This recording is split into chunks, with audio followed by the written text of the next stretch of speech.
So continuing in our redneck eclectic look, we have an old propane stove out of a, this one came out of a camper, but an RV, tent trailer, motorhome, any of the likes, they're all about the same.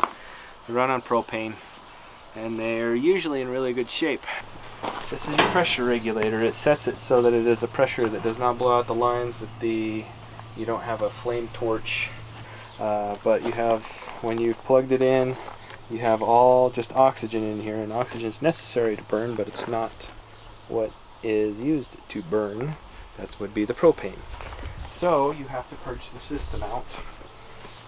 So what you do there is, usually I like to choose the furthest item from the propane bottle to light, which in this case is the front burner, because this one, with being a 3-burner setup, is plumbed to go 1, 2, 3. This again is after you have tested all the lines all the way up to make sure that there's no leaks.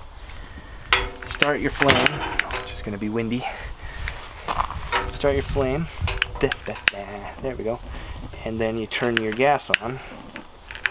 In unpurged lines, that will take a while to get caught up. Okay, you won't get, so that'll probably blow the flame out on your clicker quite a bit.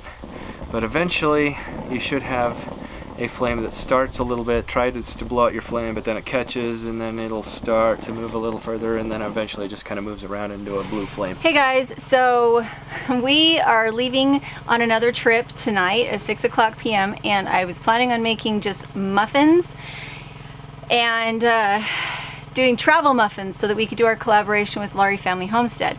And they were going to do the gluten-based one, and I was going to do the gluten-free / paleo one. However, this morning our fantastic neighbors came over and asked us if we wanted to pick raspberries. And so I'm kind of thinking that maybe I should think of a raspberry recipe instead. And then we'll see if I can also fit in a quick series of how to make off-grid jam. And I'm not sure that I have any jars, so that could be an issue, but we'll see what we can do.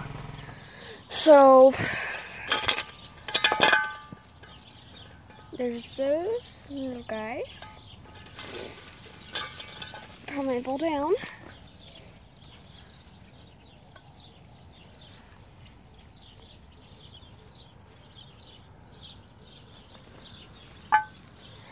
So when you're doing raspberries, you don't rinse them. The problem is they're very juicy. They don't have that thick outside skin. They're pretty much just juice. And so what you can do is, first off, be careful when you're picking them. They don't have dirt on them or stems or anything like that. These are all very, very clean. Like for instance, here's one that didn't get the stem taken out.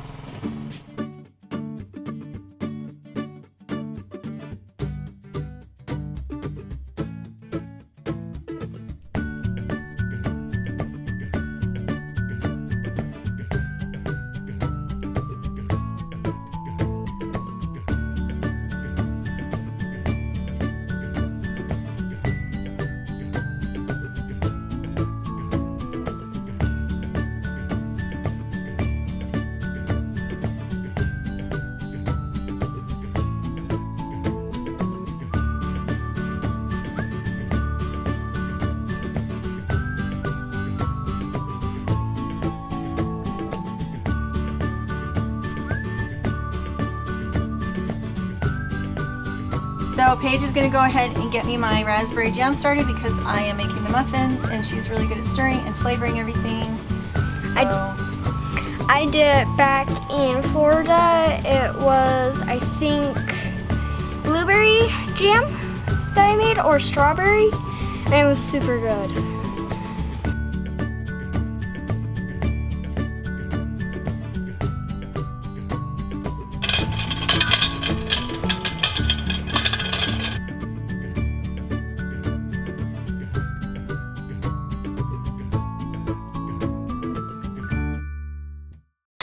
okay, tell me what you're doing.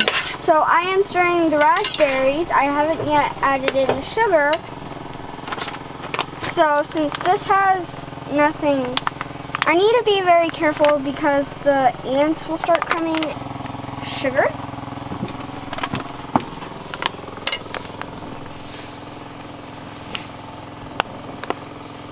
Tell me when.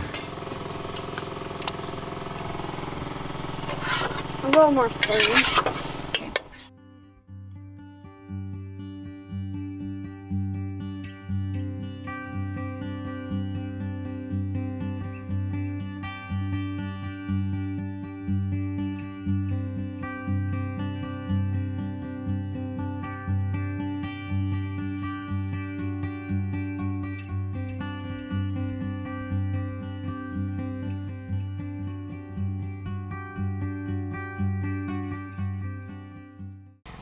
So I just made some jelly.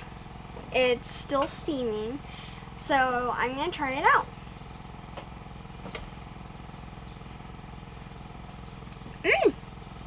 Very tasty. So we use gelatin instead of pectin, right? Mm-hmm. And we're just gonna put it in the fridge once it's cooled down a little bit.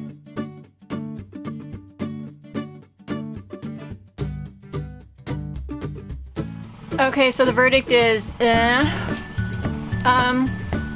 the reason we made the recipe again is that we had a gallon of raspberries that needed to be used up before we left at 6 o'clock tonight. It's like noon. So we just took a chance. We took a recipe off the internet, and it did recommend putting in stevia, which I didn't put in because I didn't have any. So the batch of muffins doesn't have any sweetener in it, just fruit, and it has a kind of an aftertaste that I think means that maybe there was also a little too much. And the fruit was sour. And the fruit was sour. The raspberry was sour, so it didn't help much. But it has kind of an aftertaste in it that makes me think maybe a little bit too much baking powder. So I would say err on the side of caution with the amount of baking powder they put into it. It was 3 teaspoons in one batch, which is a lot of baking powder. So I think we can eat this. I think they would be much better with the jam that Paige just made on them because that does have sugar in it.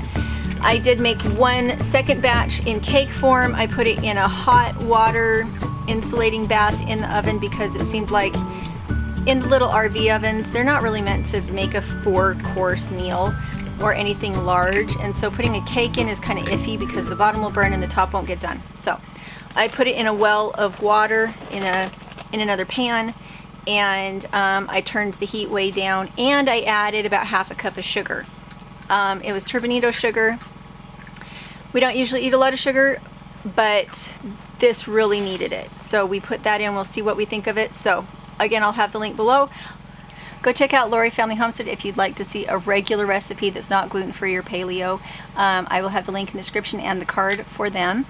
And so yeah, go check them out. And I'm gonna go attend to my pressure cooking eggs and try to get everybody else packed, and we'll talk to you later.